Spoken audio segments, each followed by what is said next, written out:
আহিছোঁ। মোৰ এটি পাপ স্বীকাৰ আছে, লগতে সাক্ষ্যও আছে। মই 2017 চনত প্ৰাৰ্থনা গৃহলৈ মোৰ মা আহিছিল, মোৰ ঘৰৰ সকলো আহিছিল। তেতিয়া মোৰ মায়ে মোৰ ঘৰৰ পৰা কৈছিল যে প্ৰভুৰ প্ৰাৰ্থনা গৃহৰ কথা।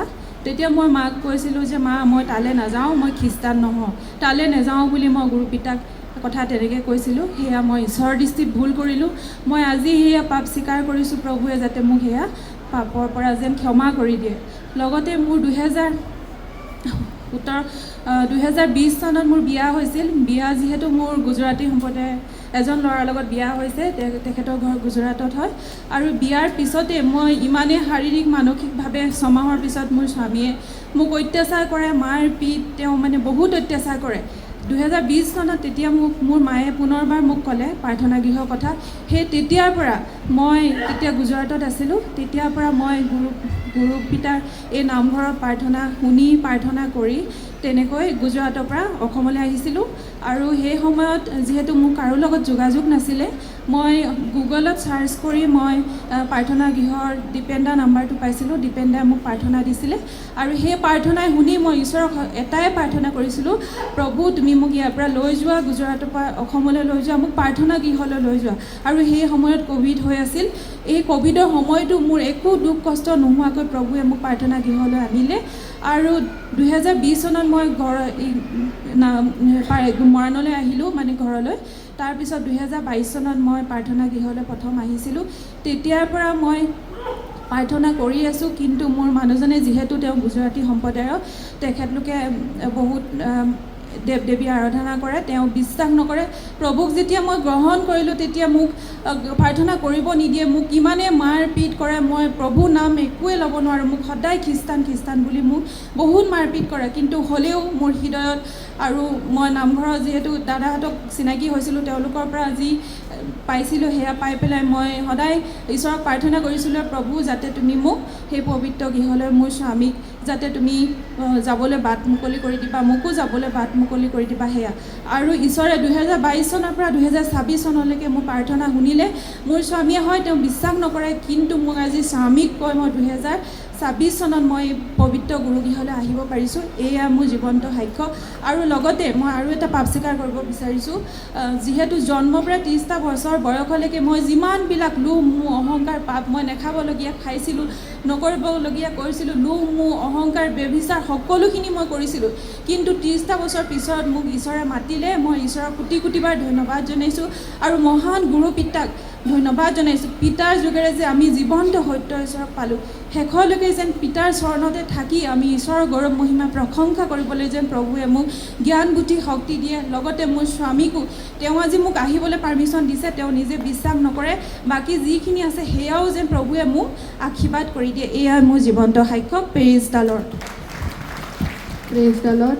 इनका एक पाप स्वीकार है कि जब इनकी मम्मी इस पवित्र नामघर, इस पवित्र प्रार्थना भवन में आए थे, तब इन्हें मतलब बोला था कि ये पवित्र प्रार्थना भवन में आओ करके। तब इन्हें इनकार करके बोल दिया कि मैं क्रिश्चियन नहीं बनूंगी करके इन्होंने मना कर दिया आने से। और इनका एक गवाही है कि इनके पति इनके ऊपर बहुत अत्याचार कर रहे थे।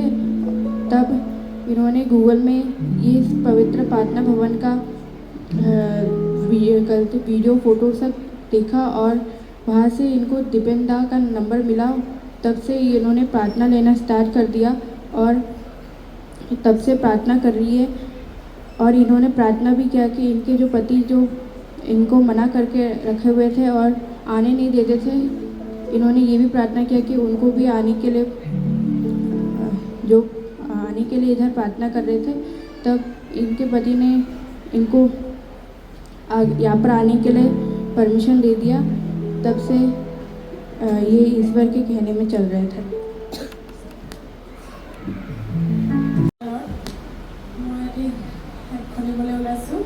মোৰ ভৰিত আজি 2-1.5 মাহৰ আগত অলপ ছাল এৰাইছিলে। তাৰপিছত এটা মাজতে গুটি উঠিলে, যিটো মানে মই চাইছোঁ, মলম লগাইছোঁ বা তেল পানীও লগাই প্ৰাৰ্থনা কৰিছোঁ, কিন্তু সুস্থ মানে সম্পূৰ্ণকৈ হোৱা নাই। আৰু কাষৰ ছালখিনি এৰাই গৈছে, ভৰিৰ গোটেই আঙুলিখিনিয়ে এৰাই গৈছিলে। তাৰপিছত মই ভাবিলোঁ ডক্টৰক দেখাম জানো নেদেখাওঁ। মই সেইদিনাখনে মেছেজটো পাইছোঁ যে পিতাই ৰোৱা দিন দিছে, সেইটো তাৰিখত আহিলে মই ভাবিছোঁ মাটিত নামি যেতিয়া মই ৰোৱা কামত অকণমান নামি দিম তেতিয়াই সুস্থ হ'ব। কিন্তু সেয়া ভবাৰ লগে লগে ৰাতি মই সদায় প্ৰাৰ্থনা কৰাৰ আগত তেল পালি লগাওঁ, কিন্তু সেয়া লগোৱাৰ লগে লগে গোটেই আঙুলিৰ গুটিটো মানে সৰি পৰিছে, মানে গোটেই টানকৈ হৈ থকা গুটিটো মানে আঙুলিৰ পৰা আঁতৰি আহিছে। আৰু তাৰ পিছদিনাখন দেখিছোঁ ছালখিনিও মানে এৰুৱা ছালখিনিও মানে ঠিক হৈ গৈছে। মোৰ সাক্ষ্য আছিলে।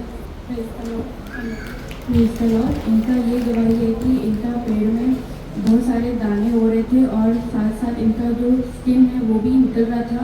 पर जब इनके मोबाइल में जब मैसेज पहुंचा कि हमारे इस पवित्र नामघर में आकर धान लगाने का कार्यक्रम होने वाला है, तो ये यहाँ पर आके इन्होंने धान लगाया। उसके बाद यहाँ पर आने से इनका जो भी तकलीफ था, पैर में जो दाने हो रहे थे और जो स्किन निकल रहा था वो भी ठीक हो गया। धन्यवाद। मैं गुवाहाटी मंडल से लाइटिंग चौधरी आईसूँ। মোৰ খুব বেমাৰ আজাৰ হৈ থাকে। মই যোৱা মাহত 3 দিনীয়া লঘোণ ৰাখিছোঁ। আহি পেলাই মই দুইটা অকলীয়া বিভিন্ন কাম কৰিলোঁ। কৰাৰ পিছত মোৰ সম্পূৰ্ণ বেমাৰ আজাৰ সুস্থ হ'ল। তাৰ কাৰণে ঈশ্বৰক কোটি বাৰ ধন্যবাদ। এয়ে মই চাইছোঁ। Praise the Lord. इनका ये गवाही है कि इनका बहुत दिन से तकलीफ चल रहा था और ये बहुत कठिनाई से गुजर रहे थे, पर यहाँ पर आके इन्होंने 3 दिन का वर्क किया और यहाँ पर आकर बहुत सारा काम किया। उसके बाद से ये ठीक हो गए। धन्यवाद।